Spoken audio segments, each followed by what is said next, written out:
নমস্কার, কেমন আছেন সবাই? আমি তো ভালোই আছি। আপনারা কেমন আছেন? দেখুন, আমি চলে এসেছি রান্নাঘরে। আর রান্নাঘরে এসে কড়াই বসিয়ে দিয়েছি। কড়াইতে দিয়ে দিয়েছি সাদা তেল। এখন আমি এই চিকেনগুলো কেটে নিয়েছি মাঝারি মাপের করে। বাড়িতে কাটিনি, দোকান থেকেই কেটে এনেছিলাম। তা মাঝারি মাপের চিকেনগুলোতে আমি নুন হলুদ মাখিয়ে নেব। নুন হলুদ ভালো করে মাখিয়ে নেব, হাত দিয়েই মাখিয়ে নেব।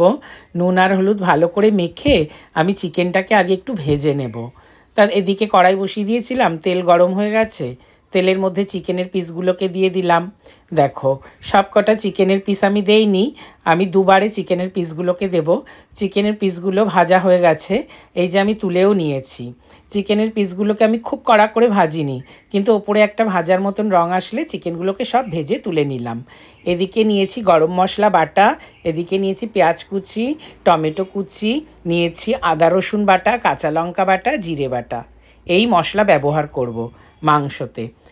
মাংসর ভাজা তেলের মধ্যে আমি দিয়ে দিলাম ফোড়ন, তেজপাতা দিলাম, শুকনো লঙ্কা দিলাম। আর এবারে দিয়ে দিচ্ছি গরম মশলা, লবঙ্গ, দারচিনি, এলাচ। এগুলো থেকে যখন সুন্দর গন্ধ ছাড়বে দিয়ে দিলাম কয়েকটা গোটা সাদা জিরে। সাদা জিরেটাও আমি ফোড়নে দিয়ে দিলাম। ফোড়ন থেকে সুন্দর গন্ধ বেরিয়ে গেছে, এখন দিয়ে দিলাম পেঁয়াজ কুচি। পেঁয়াজ কুচিটা দিয়ে আমি হাই ফ্লেমে পেঁয়াজ কুচিটা ভেজে নেব। একদম লাল করে ভেজে নিয়েছি পেঁয়াজ কুচি। এবার এর মধ্যে দিয়ে দিলাম আদা রসুন বাটা, আর বাটিটা ধুয়ে দিয়ে দিলাম অল্প পরিমাণ জল। বাটি ধোয়া জল না দিলে কিন্তু রান্নার স্বাদ হয় না। এবারে আমি দিয়ে দিলাম কাঁচা লঙ্কা বাটা। এবারে আমি দিয়ে দিলাম জিরে বাটা। মশলাগুলো দিয়ে দিলাম। এবারে দিয়ে দিলাম টমেটো কুচি, আর ওপর থেকে দিয়ে দিলাম কিছুটা পরিমাণ কাশ্মীরি লঙ্কা গুঁড়ো।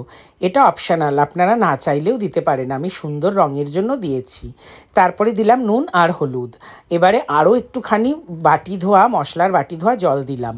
দিয়ে সব কিছু সুন্দর করে একসঙ্গে মশলাটাকে আমি কষিয়ে নেব, গ্যাস সিম করে। গ্যাসটা আমি সিম করে নিয়েছি।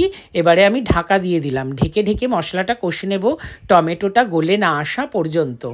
এখন আমি দেখছি টমেটো গলেও এসেছে, মশলা থেকে তেলও ছেড়ে দিয়েছে, মশলা কষানো একদম রেডি হয়ে গেছে। এখন আমি এর মধ্যে দিয়ে দিলাম ভেজে রাখা চিকেনগুলো। ভেজে রাখা চিকেনগুলো মশলার সঙ্গে ভালো করে মাখিয়ে নিয়েছি। এবারে আমি দিয়ে দিলাম কেটে রাখা আলু। আলু কিন্তু আমি আজকে ভাজিনি, আলু কাঁচাই দিয়ে দিলাম। কাঁচা আলুরও একরকম স্বাদ হয়। এবারে মাংস আর আলু একটু নেড়েচেড়ে আমি মাংস আর আলুটাকে দিয়ে দেব কুকারে। আর এই দিকে একটা বাটিতে গরম জল বসিয়ে দিয়েছিলাম, ওই গরম জলটা কড়াইতে দিয়ে দিলাম। কড়াইটাও ভালো করে ধুয়ে নিলাম। ধুয়ে সেই জলটা আমি কুকারে দিয়ে দিলাম। আর একটু পরিমাণ ঝোল দিয়ে দিলাম, ভীষণ অল্প পরিমাণ জল দিয়েছি, কারণ কুকারে ঝোল শুকায় না। সিটি আমি দিয়ে নিয়েছি, আমি এই দুটো সিটি দিয়ে নিয়েছি কুকারে। এবার কুকার থেকে আমি দেখো, কুকার ঠান্ডা হয়ে গেলে আমি কুকার খুলে নিয়েছি। কুকার খুলে নিয়ে তাতে আমি মিশিয়ে দিয়েছি গরম মশলা বাটা। ফাইনালি মাংসটা হয়ে গেছে, আমি নামিয়ে নিয়েছি। এভাবে চিকেন রান্না করে দেখবে। এবারে আমি নিয়ে নিয়েছি গরম ভাত।